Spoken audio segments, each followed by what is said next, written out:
Antes de dar la bienvenida a todos y cada uno de ustedes y de pasar las maestras con los niños a la escuela dominical, bueno, las cosas de la tecnología realmente son increíbles. Me dijeron que el domingo pasado la retransmisión que hicimos en directo por lo visto salió bien. A nosotros allí donde estábamos, las indicaciones es que estaba llegando bien, tanto la imagen como el sonido, pero bueno, ya lo que pasaba aquí no controlamos. Pero gracias al Señor parece que llegó bien la retransmisión. Estábamos a casi 10.000 kilómetros de distancia, en San Francisco, en California, en el otro lado de los Estados Unidos. Un viaje de 13 horas de avión cada otro. Y la verdad es que fue un tiempo extraordinario. Estuvimos llevando cultos especiales el día viernes, la famosa isla de Alcatraz. El día viernes, el sábado estuvimos prácticamente todo el día en la iglesia y luego el domingo también a la mañana, y fue, ya digo, un tiempo extraordinario. Tuvimos la oportunidad de ver cómo va marchando esta congregación y estamos muy agradecidos al Señor porque se están haciendo las cosas muy bien.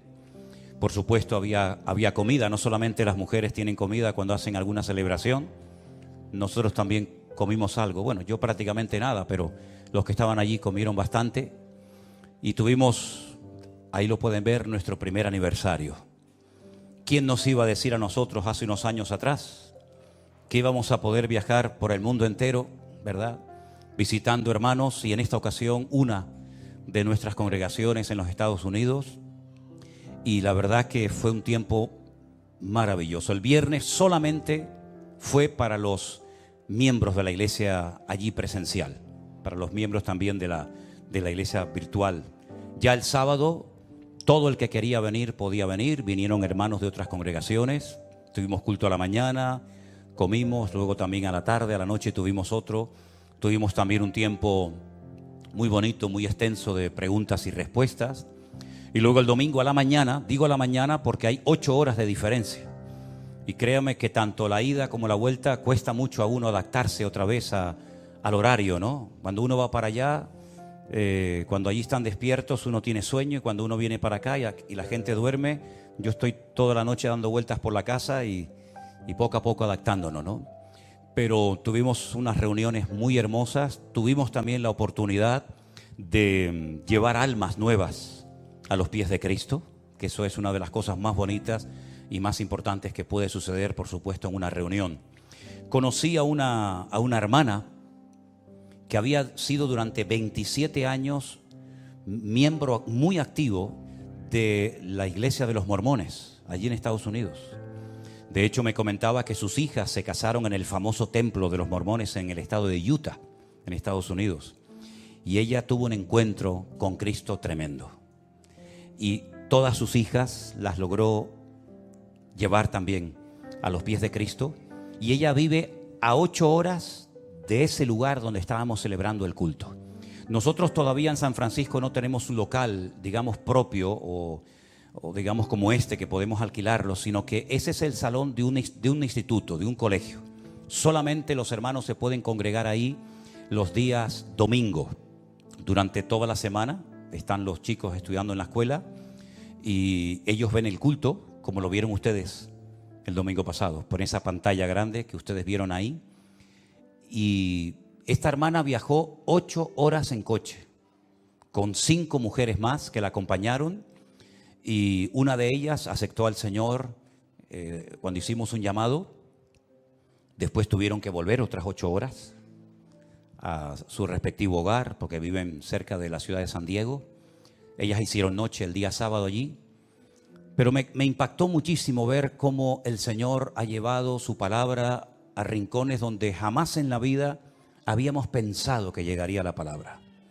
Ver a personas que hicieron 8 horas en coche de ida y 8 horas de vuelta para ir a un par de cultos y darle las gracias públicamente al Señor por lo que estos años han representado para ellas, es realmente espectacular. Pero aún más me sorprendió saber que esta hermana, que fue durante 27 años miembro de la iglesia de los mormones, ahora mismo en su casa está llevando un grupo de estudio bíblico con mujeres.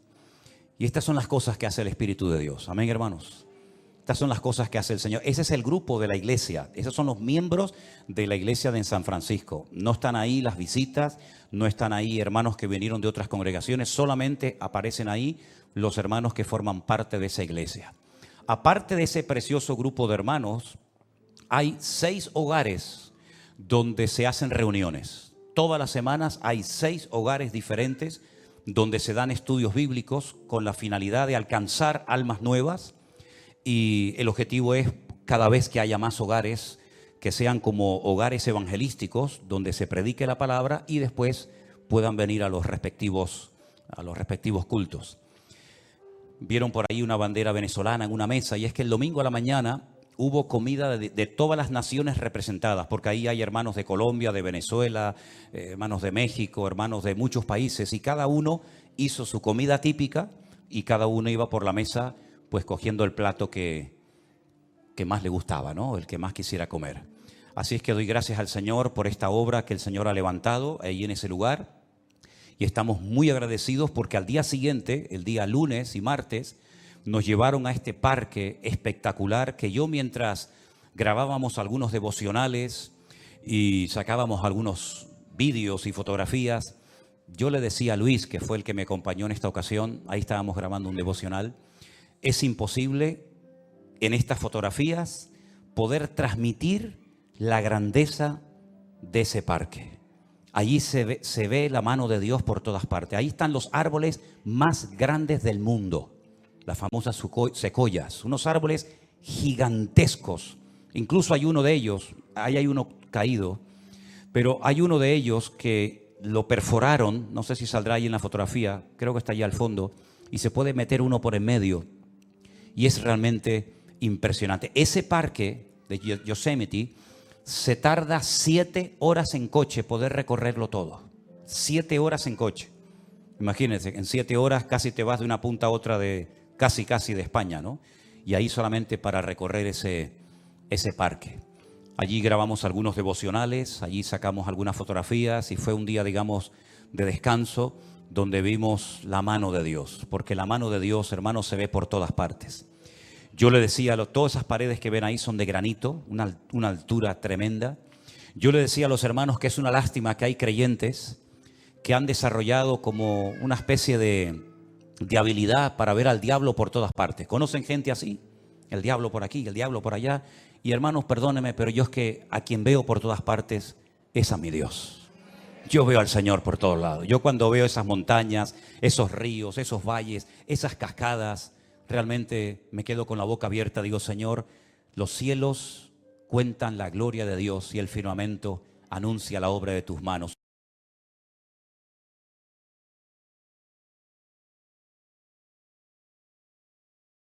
El que todavía estamos usando porque no ha terminado, la fotografía que aparece en la portada está pequeñita porque todavía no se ha producido el deshielo. Ahora entraría en el otoño y posteriormente el invierno. Pero ¿quién nos iba a decir a nosotros que íbamos a poder hacer un devocional justamente en el lugar donde se sacó esa fotografía para plasmarla?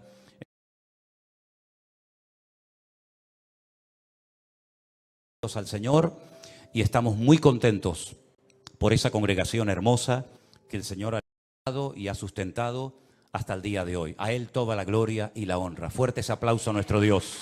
Aleluya. Gracias, mi Señor Jesús. Amén. Qué bueno es nuestro Dios. Aleluya. Pueden pasar los niños a la clase de la escuela dominical. Y me pasaron una nota diciéndome que tenemos una visita de unos hermanos que vienen de muy lejos y vienen específicamente para estar con nosotros en el culto de hoy. Son hermanos que vienen desde la República Dominicana, nada más y nada menos. Nuestra hermana Ivana Durán, nuestra Juana Durán, nuestra hermana Rosa Julia y nuestro hermano José Pérez. ¿Dónde están? ¿Se pueden poner de pie los tres? Damos un fuerte aplauso a nuestros hermanos. Dios les bendiga, hermanos queridos. Qué tremendo de tan lejos, ¿no? Me decían los hermanos que esta mañana estuvieron en el puerto de la Cruz, ¿sí? Y esta tarde aquí con nosotros. Y creo que usted me decía que nos lleva siguiendo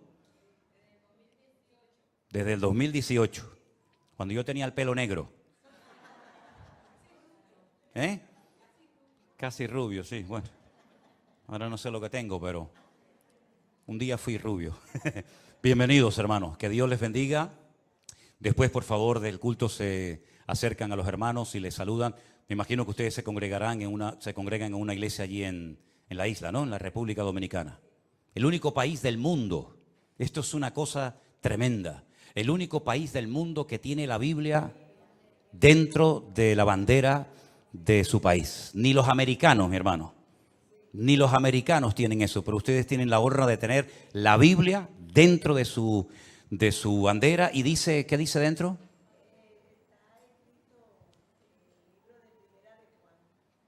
En Primera de Juan hay un texto ahí. Qué tremendo. Que no es lo mismo Juan que Primera de Juan. ¿No? No es lo mismo. Mire si no es lo mismo, hermana. Mire si no es lo mismo que un día un pastor le mandó una felicitación a una parejita recién casada y le mandó el texto Primera de Juan 5:8. Pero el que estaba escribiendo se equivocó y puso Juan 5:8.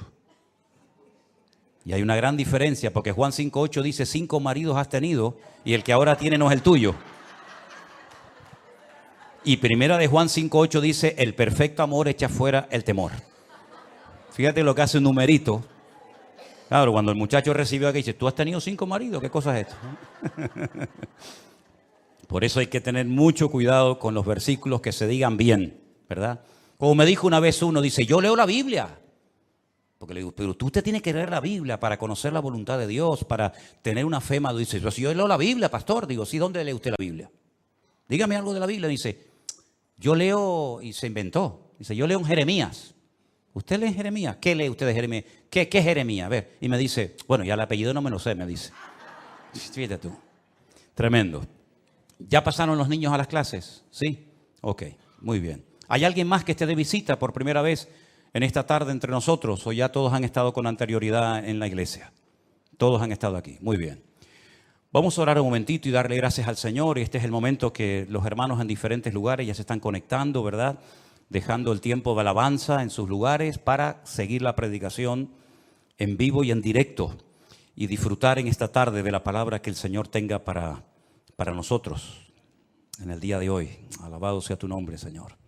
Te damos muchísimas gracias, Padre Santo, por este privilegio tan maravilloso que nos das de estudiar tu palabra, abrir este santo libro inspirado por tu Espíritu Santo, Señor, a través del cual tú siempre nos hablas, siempre nos ministras, siempre nos fortaleces el ánimo y la fe.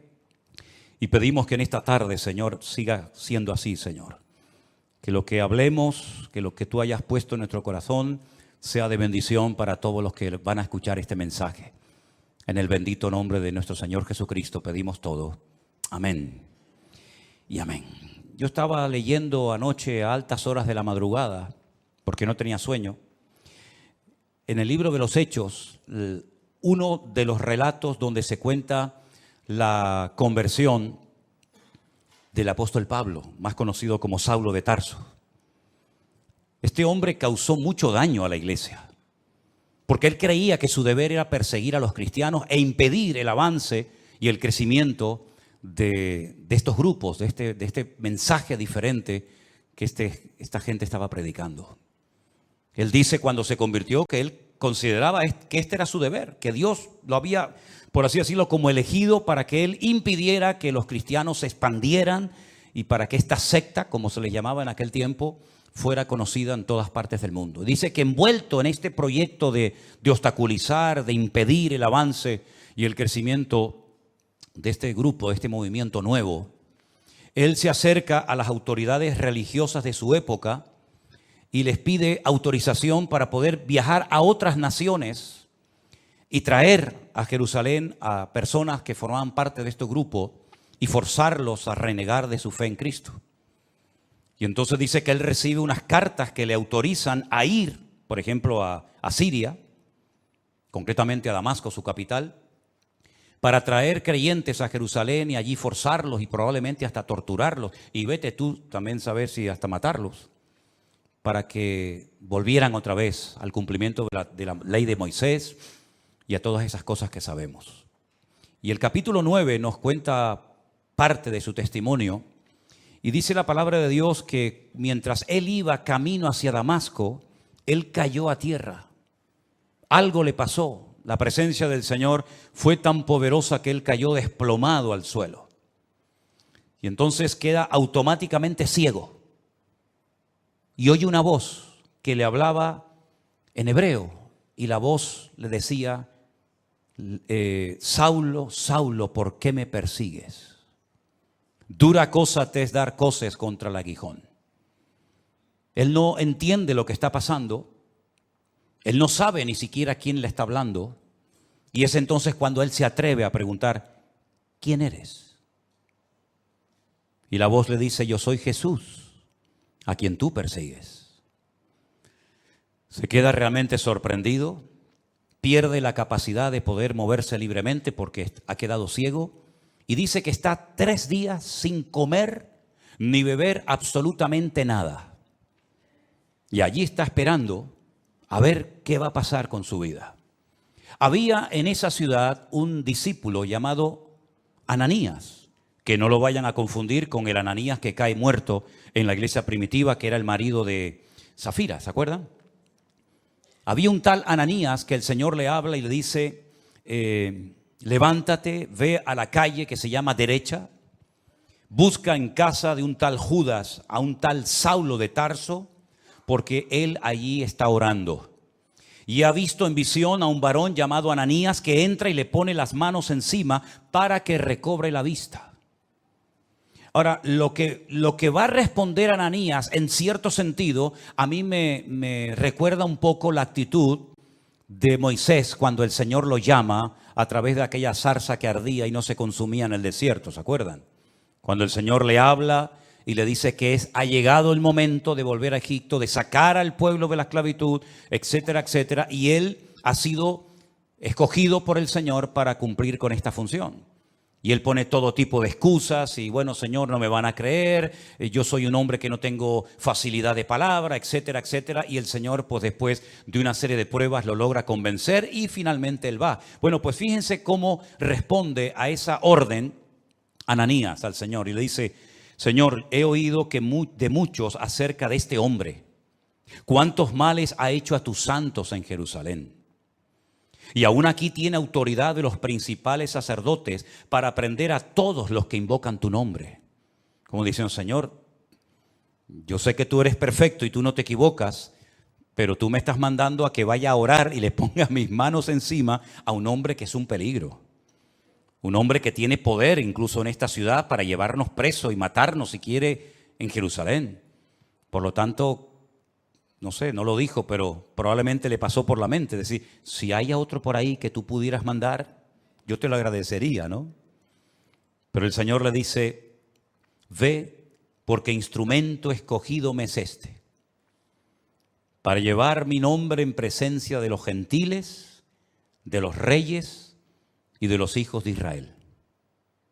Porque yo le mostraré cuánto le es necesario padecer por mi nombre. Yo no sé si esto se lo dijo Ananías a Pablo, pero lo que está bien claro que si leemos el resto del capítulo 9 y toda la historia que nos cuenta la Biblia sobre Pablo, su vida no fue nada fácil. Porque prácticamente desde los primeros días de su conversión ya querían matarlo. Dice en el versículo 17, entonces Ananías entró en la casa, poniendo sobre él las manos, le dijo, hermano Saulo. Fíjate qué bonito, ¿no? Ya no es ese perseguidor, ya no es ese hombre peligroso, sino ahora es mi hermano Saulo. El Señor Jesús que se te apareció en el camino por donde venías, me ha enviado para que recibas la vista y seas lleno del Espíritu Santo. Al momento le cayeron de los ojos como escamas y recibió al instante la vista y levantándose fue bautizado. Y habiendo tomado alimento recobró fuerzas y estuvo Saulo por algunos días con los discípulos que estaban en Damasco. A los pocos días ya de recuperarse y de encontrarse bien y recobrar la vista, ya inmediatamente se puso a predicar el Evangelio de Jesucristo. Y ya desde aquellos primeros momentos ya los judíos habían decidido quitarle la vida. La Biblia dice que los discípulos lo tuvieron que descolgar por el muro una noche porque querían matarlo. Ahora bien, En el versículo 26 dice la siguiente historia referente a Pablo. Cuando llegó a Jerusalén, trataba de juntarse con los discípulos, pero todos le tenían miedo, no creyendo que fuese discípulo. ¿Qué te parece? Entonces Bernabé, tomándolo, lo trajo a los apóstoles y les contó cómo Saulo había visto en el camino al Señor, el cual le había hablado, y cómo en Damasco había hablado valerosamente en el nombre de Jesús. Y estaba con ellos en Jerusalén, y entraba y salía. Y hablaba denodadamente en el nombre del Señor, y disputaba con los griegos, pero estos procuraban matarlo. No solamente los judíos, sino también los griegos lo quieren matar. Y no han pasado años de su conversión, sino que ya digo, desde casi al momento de convertirse, ya todos querían quitar de en medio a este hombre. Cuando supieron esto, los hermanos le llevaron hasta Cesarea la Marítima, que está en la costa, donde años más tarde, ¿se acuerdan? Un tal Cornelio llamaría a Pedro para que le predicara la palabra, y entonces de ahí lo enviaron a su ciudad, a Tarso. Y ahora viene algo muy interesante. Ya Pablo se ha convertido, un hombre que atemorizaba a la iglesia, a los cristianos, y a continuación, una vez convertido, una vez que este hombre ha tenido un encuentro tremendo con el Señor y su vida ha cambiado radicalmente, dice, entonces las iglesias tenían paz por toda Judea, Galilea y Samaria, que son las tres provincias en las que se divide Israel. Al norte Galilea, al centro Samaria y al sur Judea. Bueno, pues en todo el país, Judea, Samaria y Galilea, dice la Biblia que las iglesias tenían paz. Y dice además que eran edificadas, andando en el temor del Señor, y se acrecentaban fortalecidas por el Espíritu Santo. Si guarda relación la paz de las iglesias con la conversión de Pablo, ustedes pueden opinar lo que quieran, pero yo sinceramente creo que se notó que Pablo se había convertido. Porque la paz, una cosa es la paz que tenemos dentro por nuestra relación con el Señor, y otra cosa es que en las iglesias se pudiera cantar y se pudiera predicar la palabra y se pudieran reunir los cristianos libremente a raíz, yo estoy convencido, de la conversión del apóstol Pablo o de Saulo de Tarso. Ahora bien, no hay nada más hermoso que una iglesia que está en paz. Esto no significa de que no vamos a ser perseguidos o no vamos a tener problemas, opresiones o dificultades. Pero cuando una iglesia internamente entre sus miembros hay paz, yo creo que es una de las bendiciones más grandes que una iglesia puede tener. Así como un hogar que está en paz es una bendición. Un hogar en guerra, un hogar en crisis, donde hay gritos, peleas, insultos, etcétera, tiene que ser terrible. Pero cuando hay paz en el hogar, qué bendición. Amén, hermanos. Cuando los hijos están cómodos y a gustos con sus padres, cuando los padres están cómodos con sus hijos, cuando hay paz, cuando reina la paz del Señor en el hogar, es una bendición. Exactamente igual es en la iglesia. El tema de la paz es algo tan importante que la Biblia dice que hay que buscar la paz. Y una vez que la encuentras, síguela y no la pierdas. Y dice más, en cuanto dependa de vosotros, estad en paz con todos. Porque al fin y al cabo nosotros tenemos que ser pacificadores, dice la Biblia, ¿sí o no? Una de las bienaventuranzas del Sermón del Monte dice, bienaventurados los pacificadores, porque ellos serán llamados hijos de Dios. Si usted es una hija de Dios, usted no puede estar en guerra con ninguna hermana de la iglesia. Porque entonces usted no está siendo coherente con lo que usted dice que es. Si usted es cristiano, si usted es un hijo de Dios, usted tiene que estar en paz, no solamente consigo mismo, no solamente con el Señor, sino en paz con todos los hermanos. Y no evitar el cruzarte con ese hermano o hermana, no tener que ir por un pasillo para evitar que él venga por el otro, daros la paz, saludarse, hablarse, mirarse a los ojos y no tener que decir, bueno, voy a llegar un poquito más tarde para no encontrarme con fulanito de tal en la puerta. Y voy a salir un poquito más antes, ¿verdad? Un poquito antes, para no tener que despedirme de este y de aquel. Si usted está viviendo así, usted está en desorden, hermano. Porque esa no es la voluntad de Dios. Digo, hermano, incluyendo al género femenino. Todavía nosotros creemos en eso. Yo sé que por allá afuera, ¿verdad? Pero aquí cuando decimos, hermanos, vivamos en paz, me refiero a todos, absolutamente, hombres y mujeres. Y tenemos que hacer todo lo posible para mantener la paz, el vínculo de la paz. La paz no la producimos nosotros, la paz es parte del fruto del Espíritu Santo que mora en nosotros. La paz la produce el Señor, pero la guardamos y la conservamos nosotros. Nosotros no podemos producir piñas, no podemos producir melocotones, pero sí podemos conservarlos en latas, incluso a veces durante meses o tal vez durante años. Exactamente es igual. Usted tiene que estar en paz consigo mismo, usted tiene que estar en paz con el Señor y usted tiene que estar en paz con todos los hermanos de su congregación y de todas partes. ¿Cuántos dicen amén? Y si usted opina lo contrario o está viviendo de una forma contraria, usted y yo, con la autoridad que Dios me ha dado, le digo, usted está totalmente en desorden y fuera de la voluntad de Dios.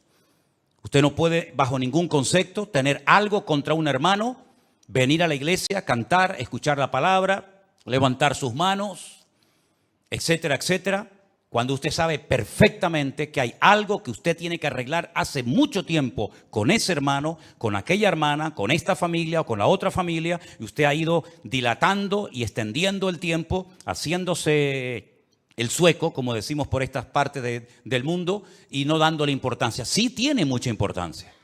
Hasta el punto que el Señor Jesucristo dijo, si cuando vas a ofrecer tu ofrenda al altar, ¿te acuerdas de que hay algo que tiene que ser arreglado? Deja tu ofrenda en el altar. Ve, reconcíliate primero y luego ven y presenta tu ofrenda. Pero lo primero es tu relación horizontal con los hermanos. Y después vienes, yo no me voy a ir ni me voy a cansar de esperarte, pero si tú no amas a tu hermano al cual ves, no digas que amas a Dios al cual no ves, porque la Biblia llama a tales personas mentirosas. ¿Cuántos dicen amén?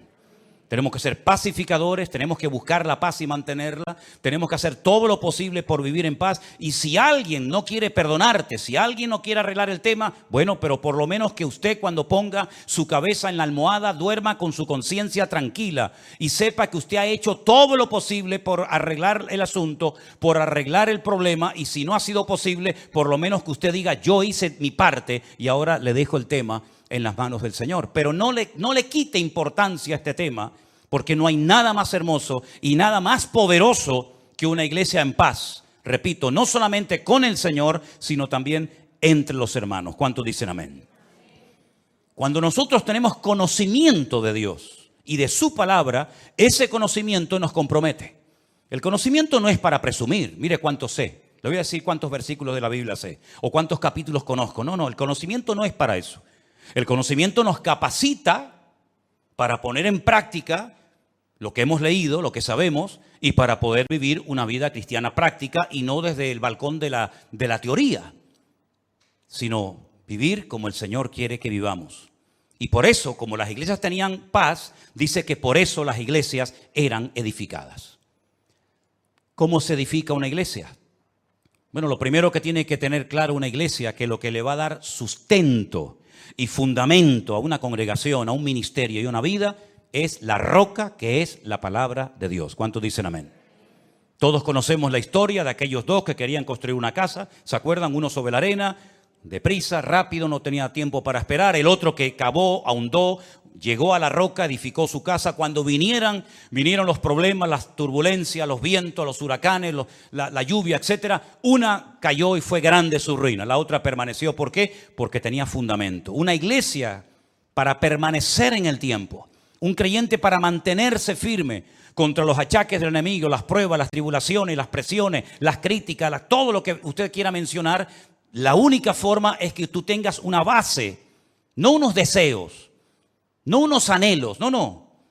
Un fundamento lo suficientemente sólido, porque la iglesia tiene que tener personalidad y criterio propio. Yo lo dije hace poco, la iglesia, el cristianismo, está siendo atacado, nos están buscando las cosquillas por todas partes. Si no es por los niños en la escuela, es por la universidad, si no es por las leyes del gobierno, nos están tratando de provocar y pinchar y burlarse y reírse, hasta de una forma legal, ¿verdad?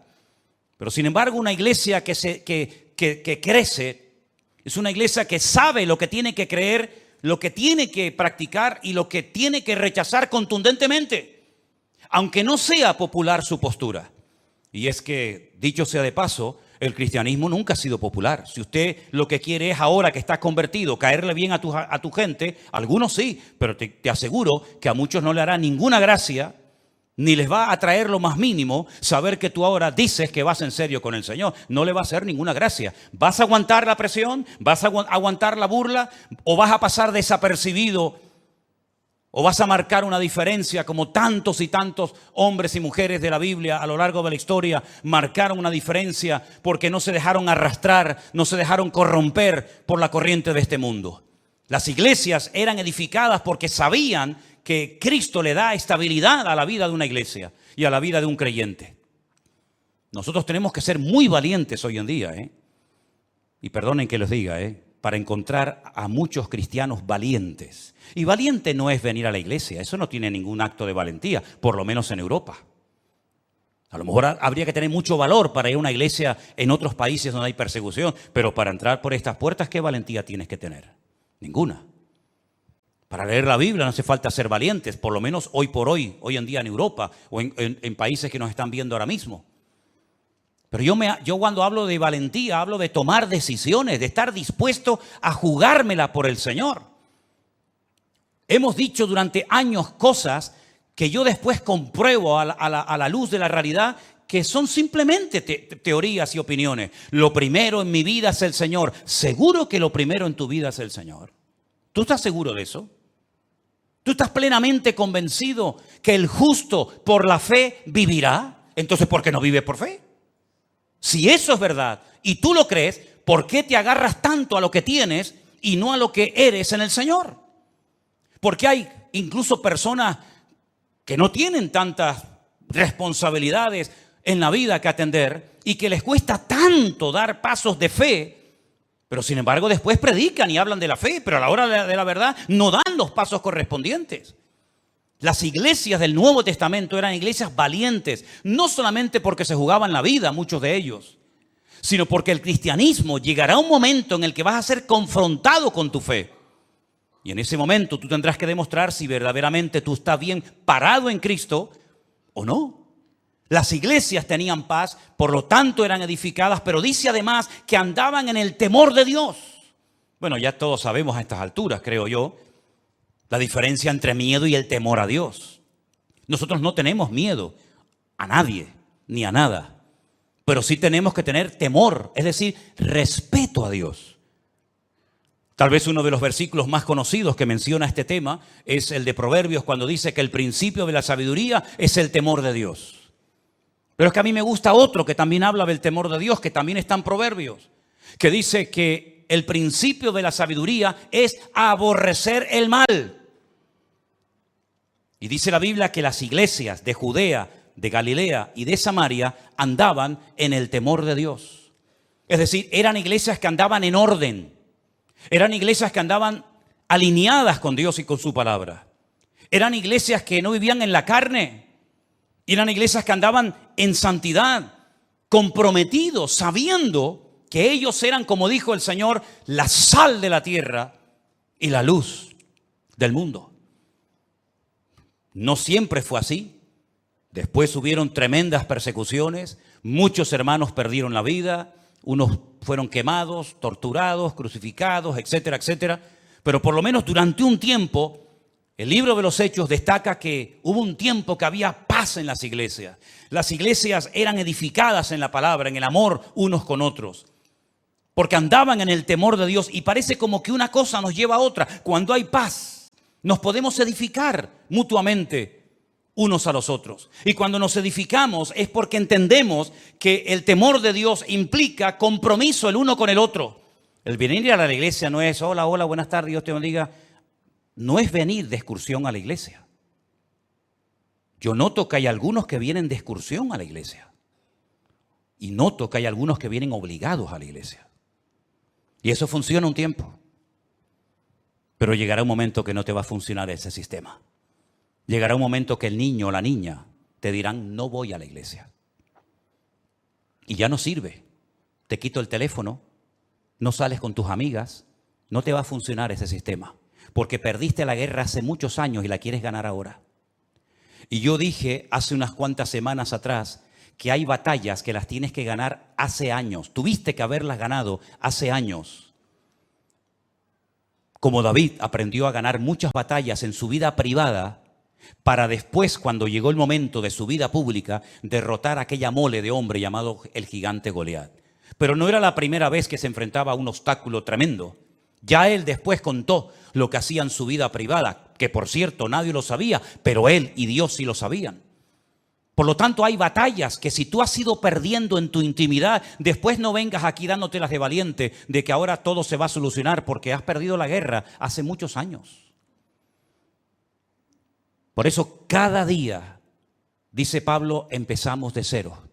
Y corro para ver si logro asir aquello para lo cual un día el Señor me agarró a mí. Porque todavía queda mucho camino por recorrer y mucho terreno por conquistar para el Señor. A veces decimos, he escuchado a hombres que dicen, la Biblia dice que la mujer tiene que someterse al hombre. Ya perdiste la guerra. Si vas así, ya perdiste la guerra, no hoy, hace años la perdiste. La Biblia dice, los hijos tienen que honrar a sus padres. Y si subes el volumen para darle como más fuerza a tu argumento, hace años que perdiste la guerra. Ya ni usando el versículo te funciona. Porque no es por presión, es por convicción. ¿Tú te has asegurado de que tus hijos han nacido de nuevo? Porque si no han nacido de nuevo, ¿cómo lo vas a obligar a venir a un sitio donde Cristo y su palabra es la prioridad? Si tú has perdido la guerra en tu familia y en tu vida privada, en tu vida pública, tarde o temprano, saldrá a la luz tus derrotas personales. Por eso, queridos hermanos, si no somos capaces de andar en el temor de Dios, ¿qué es el temor a Dios? Pongamos ejemplos prácticos. El temor a Dios es tener respeto a las cosas de Dios. El saber que aunque nadie me está mirando, aunque nadie me está observando, eso que estoy haciendo en ese momento, eso que estoy mirando en ese momento, no es la voluntad de Dios. Y no necesito a alguien que me fiscalice, no necesito a alguien que me haga sombra o me ponga encima su mirada para decir, ay, perdón. Porque yo sé que los ojos del Señor me están observando 24 horas al día. Y el temor de Dios funciona debería de funcionar cuando estoy acompañado y cuando estoy solo. Y ese era uno de los secretos del crecimiento numérico y cualitativo de la iglesia en aquellos tiempos. Que andaban en el temor de Dios, sabían que hay cosas que no le agradan al Señor. Y déjeme que les diga algo. En aquellos tiempos, por lo menos en este momento, no todo el mundo tenía como tú y como yo una Biblia en la mano. Porque eso de tener una Biblia en la mano completa, desde lo que Dios le decía a Moisés, lo que Dios le revelaba a David en aquellos hermosos salmos, lo que el Señor le reveló a Juan en la isla de Patmos en cuanto al futuro, lo que Pablo daba como instrucciones a las iglesias de Corinto, de Éfeso, de Colosa, de Filipo, etcétera. Toda esa instrucción, toda esa enseñanza, toda esa sabiduría, toda esa colección inmensa de palabra revelada e inspirada por Dios, eso es un privilegio que durante siglos y siglos millones de hermanos nuestros no tuvieron. Es muy fácil cuando tú oras al Señor decir, bueno, creo que esta porción de Corintios o de Romanos o de Filipenses o este salmo o esta palabra de Isaías o de Jeremías o este ejemplo de Daniel o de José me pueden venir bien. Sí, claro, pero porque tú tienes toda la Biblia. Pero te repito, durante siglos y siglos hubieron millones de hermanos nuestros que nunca tuvieron el privilegio de tener una Biblia en sus manos. Y eso es algo que tenemos que valorar. Hay cosas que tenemos que valorar en nuestra vida para que nuestra vida realmente sea una vida fructífera y bendecida por el Señor. Y una de ellas es tener toda la palabra de Dios en mi mano, a la cual puedo recurrir y estudiar y escudriñar en cualquier momento. ¿Cuántos dicen amén? Otra cosa muy importante que tenemos que valorar es la iglesia que tenemos. ¿Saben cuántos hermanos les gustaría tener un lugar donde poder congregarse y no lo tienen? Bien porque a lo mejor no hay una iglesia cerca de su casa, bien porque las que hay son un desastre y enseñan cosas que no son bíblicas, por el motivo que sea. Pero ¿sabes el privilegio de poder tener un lugar donde tú puedes encontrarte con otros hermanos cuantas veces tú quieras? ¿Saben el privilegio que tienen, por ejemplo, nuestros hermanos allí en San Francisco, con lo que estuve la semana pasada, de tener una iglesia?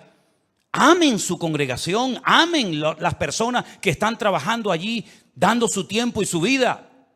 Hay algunos que tienen la sensación de que siempre lo que no tenemos es lo mejor y no lo que tenemos.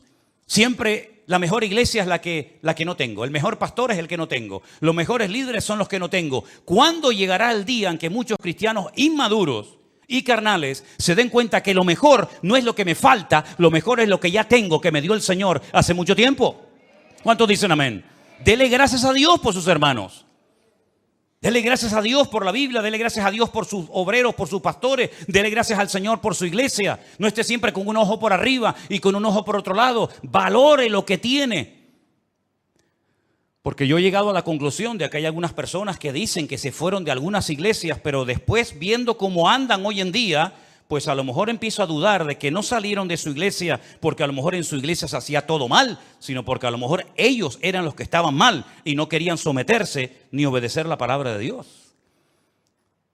Qué maravilla ver este versículo, hermanos. Y al final la conclusión es que eran fortalecidas por el Espíritu Santo.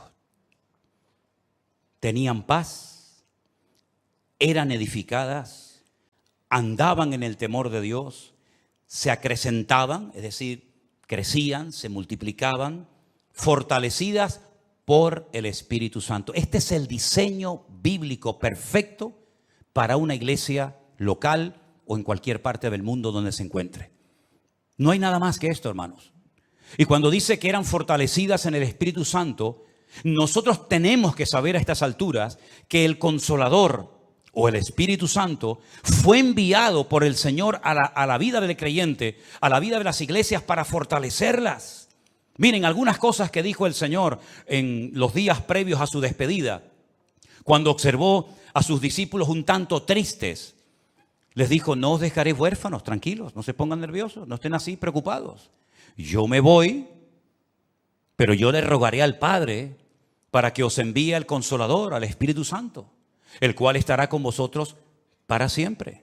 Jesús no estuvo siempre con sus discípulos, estuvo un tiempo, estuvo unos años y después volvió a la gloria, pero dice: no os dejaré huérfanos.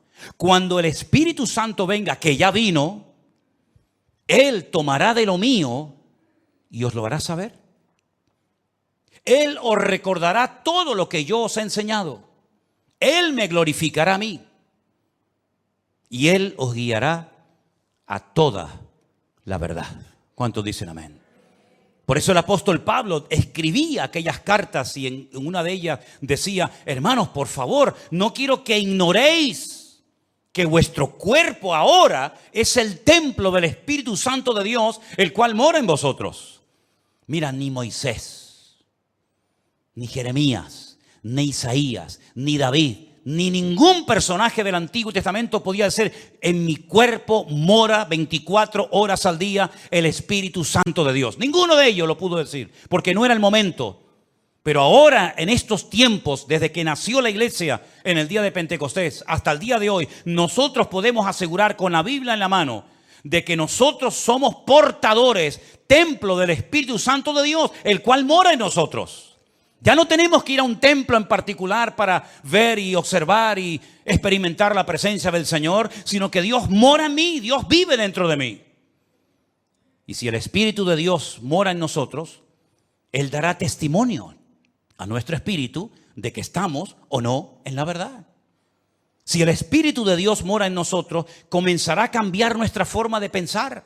Porque dice que los que son de la carne piensan en las cosas de la carne. Faltaría más. ¿En qué van a pensar?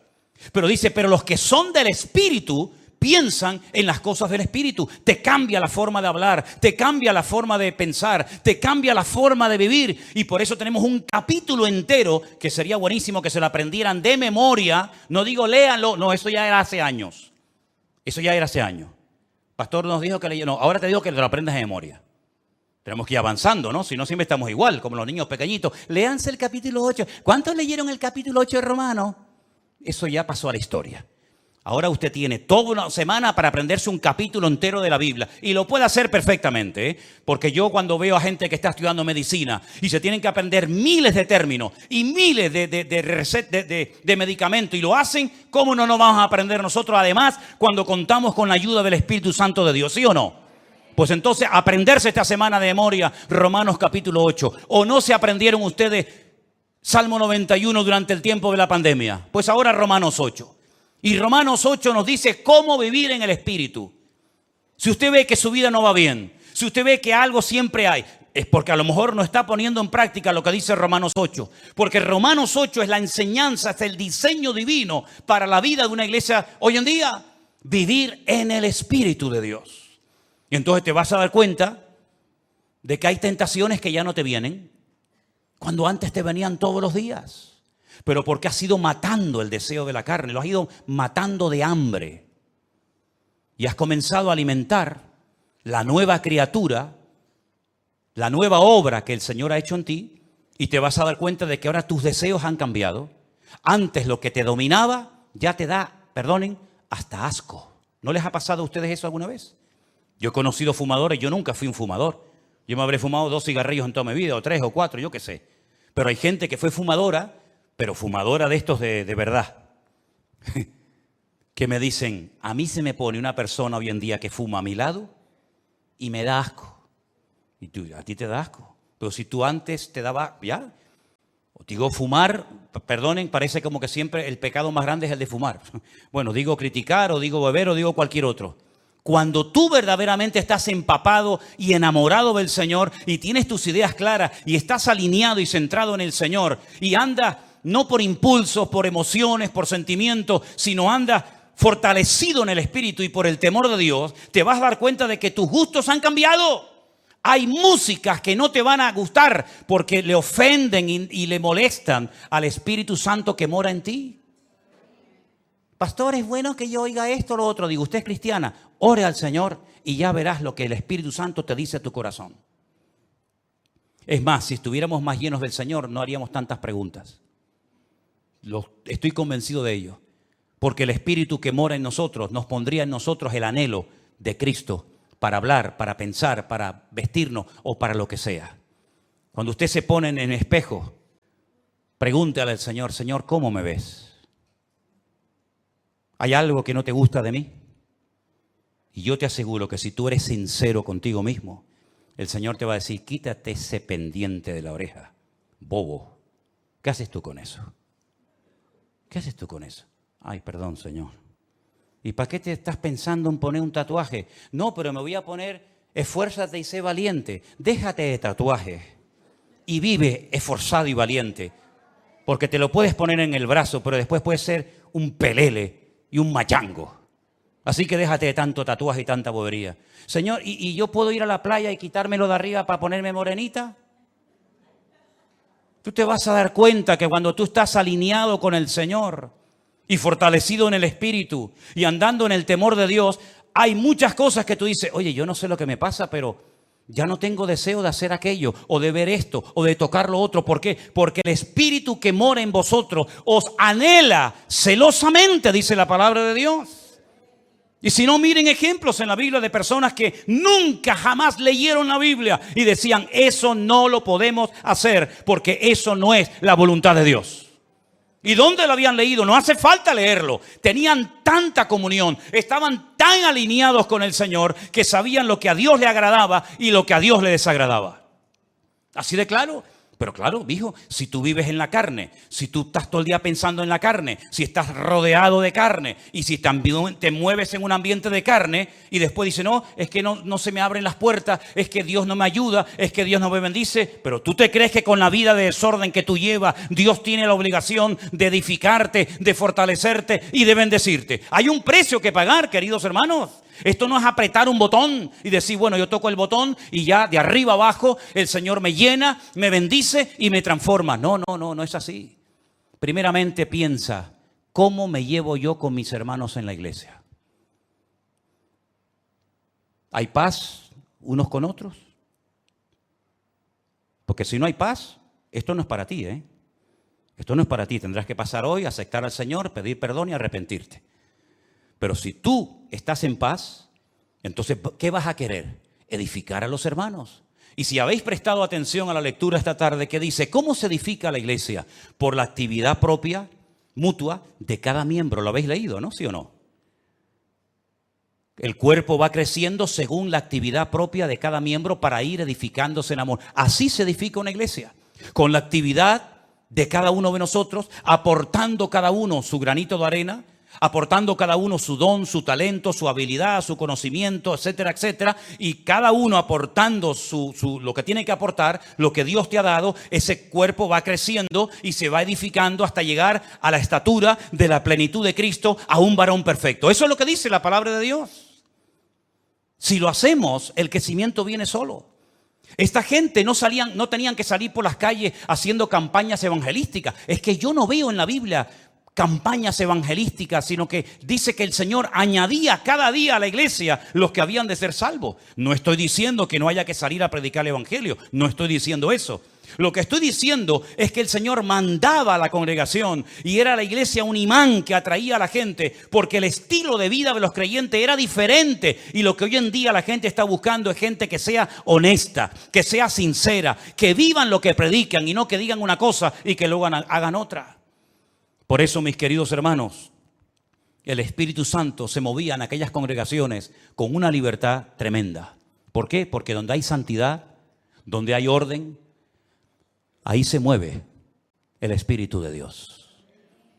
Cuando la iglesia no es esto, cuando la iglesia no funciona según este diseño bíblico, la iglesia se convierte en lo que tú quieras.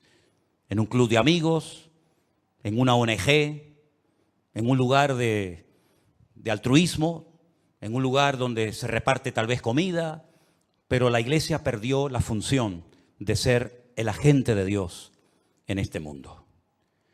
Y el Señor nos da la oportunidad y el privilegio de reunirnos pues 1 o 2 veces a la semana o cuando sea en este lugar o en cualquier otro. Pero durante la semana la luz se esparce. Ahora la luz está concentrada en un lugar. Todos estamos siendo alimentados, instruidos, ¿verdad?, edificados por la palabra, pero cuando termine esta reunión, y en sus respectivos países lo mismo, la luz se va a esparcir. Y durante toda la semana, cada uno de ustedes en el lugar donde viva, donde trabaja, donde estudies, vas a tener que marcar una diferencia y vas a ser una luz. Pero estás realmente fortalecido, edificado en el Señor para poder vivir una vida cristiana victoriosa. Porque si tu vida cristiana depende única y exclusivamente de un culto, yo no sé cómo aguantas, sinceramente. Yo no sé cómo puede aguantar un creyente viviendo única y exclusivamente de cultos. Eso es muy complicado.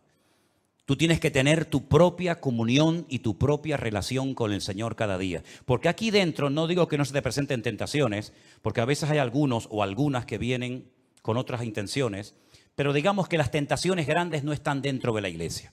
Seamos sinceros. Las tentaciones, las presiones, etcétera, etcétera, está allá afuera. Cuando tú estés solo mañana y te llame aquel o aquella, ¿cómo vas a reaccionar, hermano? ¿Cómo vas a reaccionar? ¿Con la carita de santo y de bueno que tenías hoy? ¿O te volverá a salir el indio que llevamos todos dentro? Dios nos tiene que sacudir el alma para que nos demos cuenta de que somos el objetivo del enemigo y sobre todo nuestros hijos.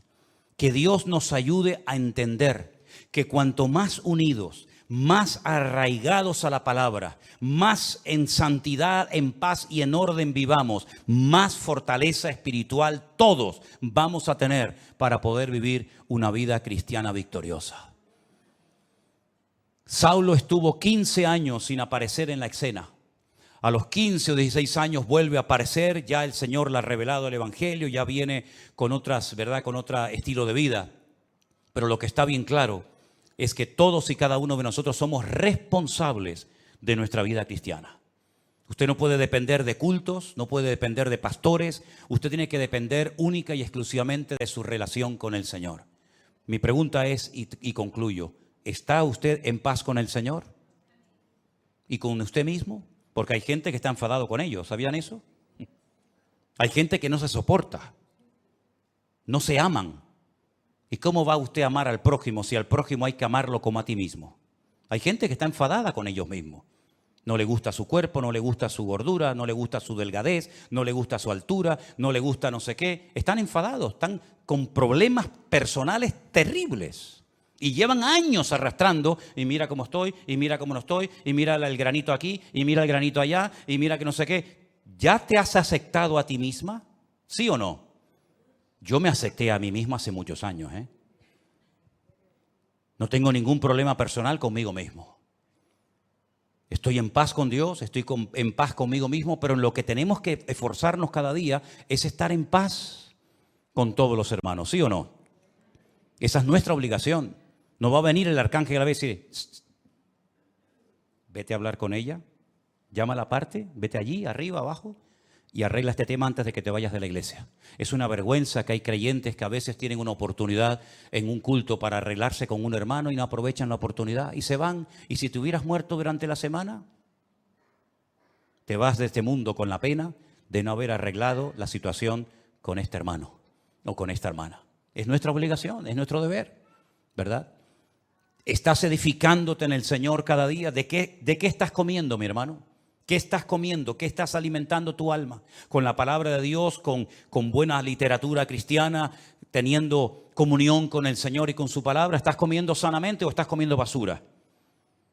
Ustedes saben que se ha puesto de moda la comida basura. Es la más rápida, ¿no? Ay, hermano, me invitaron unos hermanos a comer un potaje en su casa. ¿Qué diferencia comerte un buen potaje a comerte una birria de hamburguesa? Hazme el favor. ¿Estás comiendo bien espiritualmente hablando? ¿Estás comiendo bien? Es tu obligación, no la mía, es la tuya. ¿Estás fortaleciéndote en el Señor? ¿Estás andando en el temor de Dios? ¿Estás huyendo de ciertos y determinados ambientes y lugares y personas que te pueden contagiar y te pueden perjudicar tu desarrollo y tu crecimiento espiritual? ¿Te das cuenta cómo hay muchas cosas que no dependen de un pastor o de una iglesia, sino son cosas que somos nosotros los responsables delante de Dios de tomar esas medidas preventivas para poder construir una vida cristiana victoriosa? Medita en todo esto que has escuchado esta tarde, hermano. Porque hay gente que a lo mejor no tienen paz en su corazón porque no están haciendo esto que hemos leído esta tarde. No se están edificando en el Señor, no tienen comunión con el Señor y por lo tanto no tienen paz. Pero la paz es posible, dice la Biblia. Tú guardarás en completa paz. ¿A quién? Aquel cuyo pensamiento en ti persevera. Cierra tus ojos en esta tarde y dile al Señor, Señor, escúchame bien lo que te voy a decir. Así como las iglesias de Galilea, de Judea, de Samaria tenían paz, yo quiero tener paz. Así como aquellas congregaciones de antaño eran edificadas en la fe y en la palabra, yo también lo quiero ser hoy en día, Señor. Yo quiero ser fortalecido en el Espíritu Santo de Dios cada día. Yo quiero amarte y quiero temerte, porque eso es lo que significa tener temor de Dios, respetar a Dios, tener respeto a Dios y no ser un descarado, un irreverente, un desobediente, sino ser una persona que tiene respeto de Dios. Que no le echa siempre la culpa a alguien de tus problemas. Porque esa es una actitud tremendamente infantil. Ay, si yo hubiera tenido un buen padre. Ya. ¿Y cuántos han tenido un buen padre y han salido totalmente descarriados? Así que no le eches la culpa al padre que no tuviste o a la madre que no tuviste o que tienes. No le eches la culpa al pastor, al diablo, al mundo, a la iglesia, a los jóvenes. No, ya está bien. Así actúan los niños pequeñitos. Siempre la culpa la tienen los demás. Pero es tiempo, mis queridos hermanos, de mirarnos, de examinarnos a nosotros mismos, de probarnos a nosotros mismos y de reconocer que yo soy el único responsable de mi vida espiritual, de mi crecimiento y desarrollo. Valore lo que Dios le ha dado, mi hermano. No esté saltando de flor en flor, saltando de un lugar a otro. Parece que siempre lo que hacen los demás es mejor que lo que usted tiene o Dios le ha dado. Y si el lugar en el que usted está dice que no tiene lo que tienen otros, pues ya sabe lo que tiene que hacer. Aportar, colaborar, integrarse. Y de esa manera usted podrá aportar lo que dice que no tenemos. Madurez, valentía, crecimiento y desarrollo espiritual es lo que necesita urgente la iglesia del Señor hoy en día. Ya basta de ese cristianismo superficial, con una falta de compromiso total y absoluta. Hermanos, nosotros, dice la Biblia, estamos completos en Cristo Jesús. Usted está completo en Cristo Jesús. Solamente tienes que echar mano de lo que Dios te ha dado hace mucho tiempo.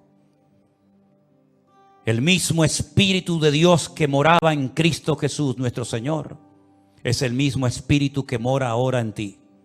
Ni más ni menos. Por eso dice la Biblia que el Espíritu que levantó a Cristo de los muertos vivificará vuestros cuerpos mortales por su Espíritu que mora en vosotros. Escuche bien esto, el mismo Espíritu que ungió a Jesús, el mismo Espíritu que guió al Maestro, el mismo Espíritu que Él dijo, el Espíritu de Dios está sobre mí y me ha ungido para dar vista a los ciegos, para dar libertad a los cautivos, para pregonar el año agradable del Señor. Ese mismo Espíritu ahora mora dentro de usted. El mismo, la misma unción, la misma autoridad, el mismo poder. Use, eche mano. Como decía Pablo a Timoteo, echa mano de la vida eterna. Usa lo que Dios te ha dado. Aviva el fuego del don de Dios que está en ti. No lo apagues. Cumple con tu llamado. Cumple con tu ministerio. Esfuérzate. Pelea la buena batalla. Acaba la carrera. Guarda la fe.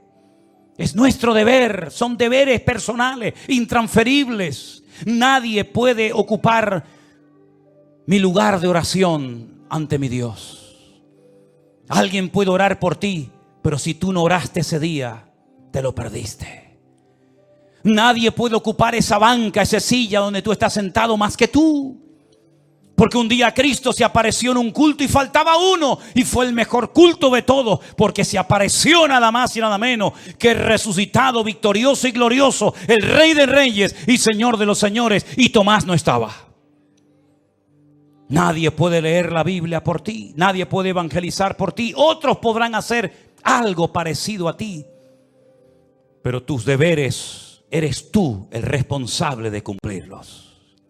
Ni papá, ni mamá, ni la esposa, ni el marido, ni los hijos, ni el pastor, ni la iglesia. Tú eres el responsable. Es como si tú mañana no vas a trabajar. Tal vez el jefe puede llamar a otro, pero tu deber era haber estado allí. Así que, mi querido hermano y amigo, como le dijo el Señor a Ananías, levántate y ve a orar por Saulo de Tarso. Es que es un hombre peligroso. Levántate y vete a orar por Saulo de Tarso. Es que he oído de muchos males que ha hecho a tus santos en Jerusalén. Levántate y ve a la calle derecha. Pon las manos sobre él para que recobre la vista. Ananías, déjate de excusas. Levántate. Y como dice la palabra, y lo dijo Saulo de Tarso, es hora de levantarnos del sueño. Porque la noche está avanzada y se acerca el día. Señor, gracias por tu palabra. Queremos ser esta iglesia de la cual se habla aquí en tu palabra. Iglesias fortalecidas en el Espíritu. Iglesias que andan por el temor de Dios. En paz. Los hermanos unos con otros. Sin guerras, sin peleas, sin murmuraciones ni divisiones internas. Queremos, Señor, vivir conforme a tu diseño en nuestras vidas. Que tú tomes posesión de todo nuestro ser. Y que en estos tiempos difíciles en los cuales nos ha tocado vivir, podamos ser la sal y la luz del mundo. Sabemos que la tierra ya está dando esos dolores de parto tremendos. Cada vez serán más frecuentes y más dolorosos. Y aunque el hombre natural no puede entender lo que está sucediendo, el hombre espiritual sabe qué está sucediendo. Y algunos dicen, ¿por qué? ¿Y por qué? Y yo digo, ¿por qué no? No es por qué. Sabemos para qué el Señor está permitiendo todas esas cosas en países donde se prohíbe su palabra, en países donde persiguen a los cristianos, en países donde se dice en un libro sagrado que tienen que Cristo no es el Hijo de Dios y que no murió en una cruz y que no resucitó, ¿no? Pues muy bien, no quieren andar a las buenas, serán sacudidos como la higuera hasta que caigan de rodillas y reconozcan que el único que puede traer paz es aquel que murió y resucitó al tercer día y está próximo a venir otra vez a este mundo. Recibe la gloria, mi Señor. Aleluya. Sigue obrando, aunque el mundo se burle y se queje, sigue sacudiendo a las naciones de la tierra para que crean que tú eres el camino, la verdad y la vida. Aleluya. En el nombre de Jesús. Amén. Nos ponemos de pie, amados. Aleluya, Jesús. Te adoramos. Levanta tu mano al cielo y adora al Señor, Jesús. Adoren al Señor, hermanos queridos. Él está aquí con nosotros ahora mismo. Aleluya. Santo tu nombre. Aleluya. Te adoramos, Señor. Digno eres. Digno eres, Señor. Sigue obrando, Jesús. Sigue obrando, Señor. Sigue hablando, Señor. Sigue hablando. Oh, Jesús. Gracias. Oh, gracias, Señor. Gracias, Señor. Te adoramos. Oh, gracias. Gracias, Señor Jesús. Aleluya. Y más de ti. Sí, Señor. Gracias, Jesús. Te adoramos, te adoramos. Te adoramos, Señor Jesús. Aleluya.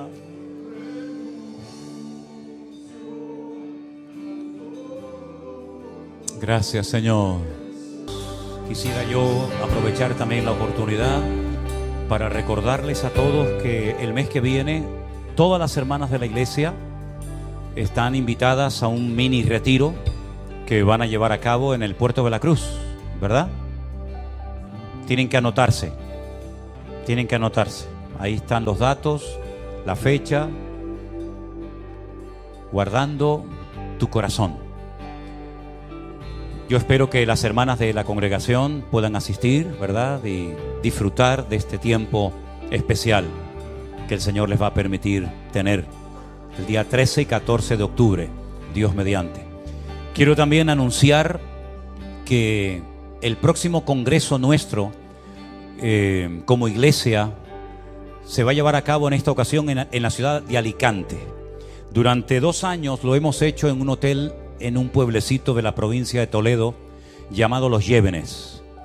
Como ya no cabemos en ese lugar y como ya no hay espacio para todos, el Señor nos ha provisto de un nuevo lugar en la ciudad de Alicante, un poquito a las afueras de la ciudad de Alicante. Ahí tienen los datos.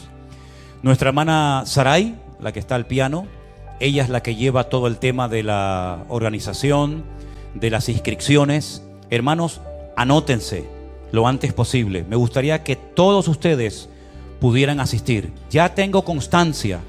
He estado en este evento en Estados Unidos y hay hermanos de San Francisco que van a venir. Imagínense, de tan lejos, de San Francisco van a venir allí. Hermanos de Chile, me contestaban hace unos días unos hermanos, matrimonio de mi hermano José Zaragoza y su esposa, van a venir una vez más al Congreso.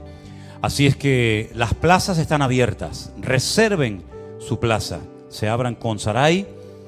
Ahí están los días, ¿verdad? ¿Están por ahí? Sí, ahí no se ve bien aquí, tengo la luz, del 28 al día 31 de marzo del año que viene, en plena Semana Santa.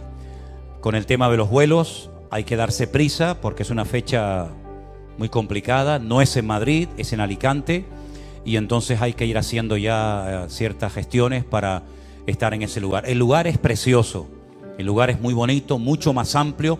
Todos vamos a estar juntos, no como en el Congreso de Toledo, que unos tenían que ir a un hotel, otros tenían que ir a otro y luego después subir en autobús, sino que todos vamos a estar juntos y sería muy bueno que ustedes pudieran ir. Algunos dirán, pero es que no tengo dinero. Pues ya sabe lo que tienes que hacer. ¿Qué tiene que hacer un creyente cuando le falta algo? ¿Alguien sabe? ¿Orar? Uno dijo, pedirle a otro. No. Orar. Ore al Señor. ¿Cuánto vale? Señor, me hace falta este dinero para el avión y para la estancia. ¿Y el Señor te lo va a dar? ¿Cuántos dicen amén?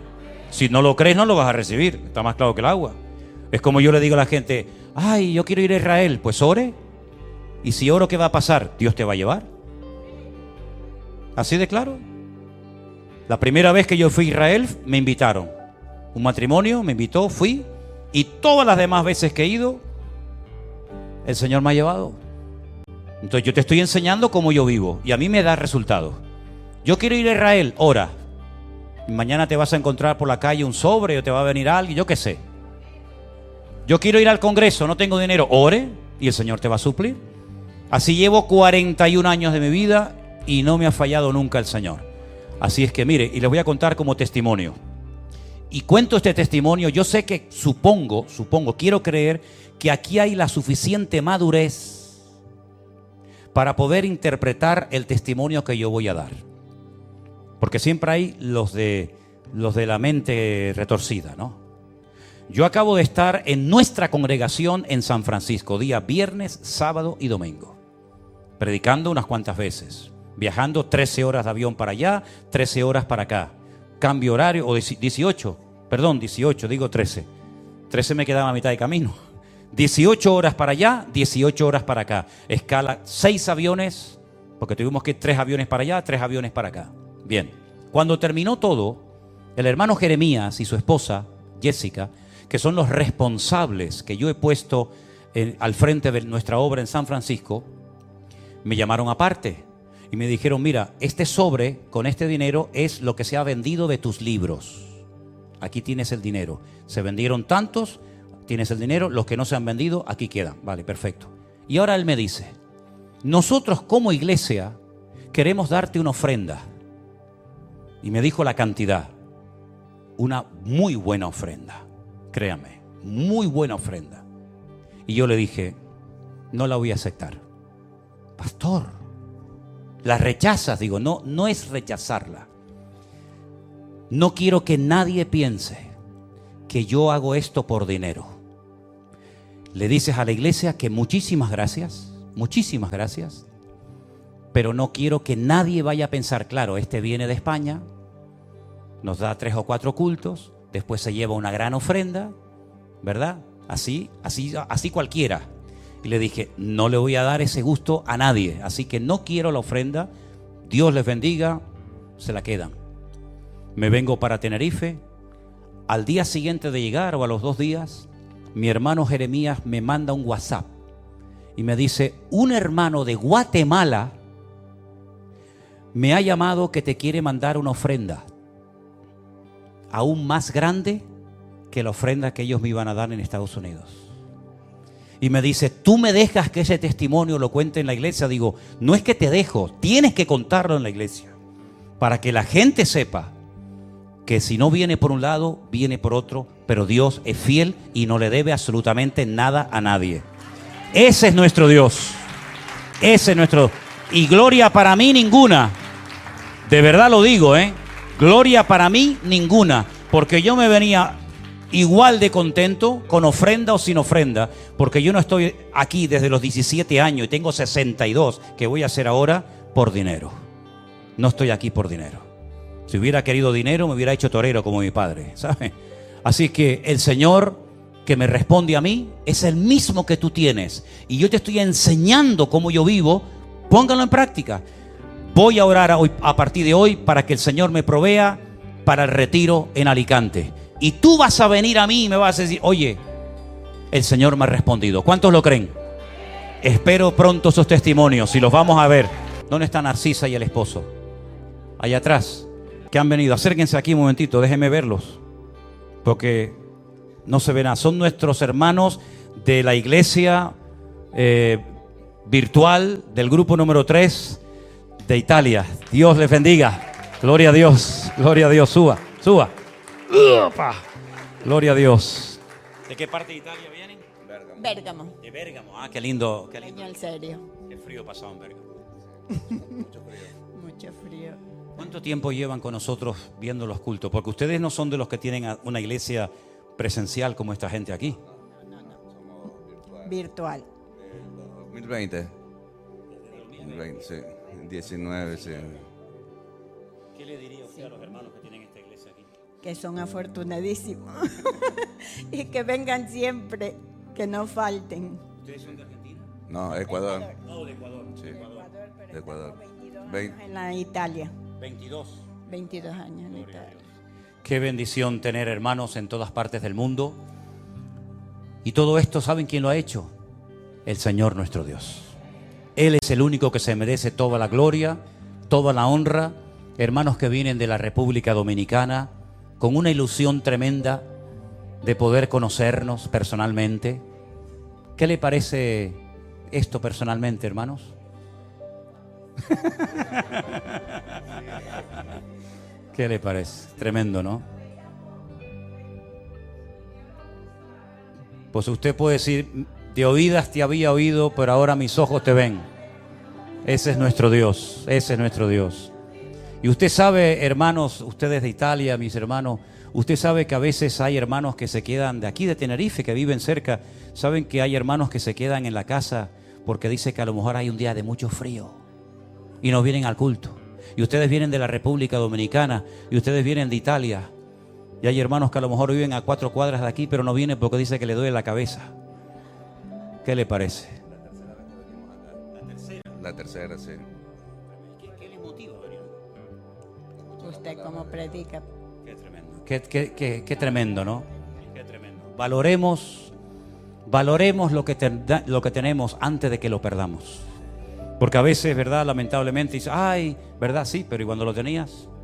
A veces no, ni valorábamos ni le dábamos atención a las cosas. Que Dios nos ayude a estar siempre unidos. Tome la mano del hermano que está a su lado esta tarde y hagamos una oración juntos para mantenernos siempre unidos en el amor de Dios. Señor, te doy gracias por estos hermanos que para nosotros son un ejemplo, viniendo de tan lejos, Señor, gastándose su dinero y su tiempo para oír un culto, para estar en una reunión. Señor, qué privilegio saber que hay hermanos, Señor, que hacen este esfuerzo y que son todo un ejemplo y un desafío para nosotros aquí. Bendícelos, Señor, que se vayan contentos, bendecidos, renovados a sus iglesias, a sus países. Que tu bendición los acompañe, que guardes su salida y su entrada desde ahora y para siempre, Señor. Y que siempre, a pesar de la distancia, nos mantengamos unidos en el Espíritu, sabiendo que somos uno en Cristo Jesús, Señor nuestro. Gracias por estos medios tan poderosos de las redes sociales. Síguelos usando, Señor, para poder alcanzar a millones y a millones de personas para ti. Y en todas las naciones de la tierra ver un despertar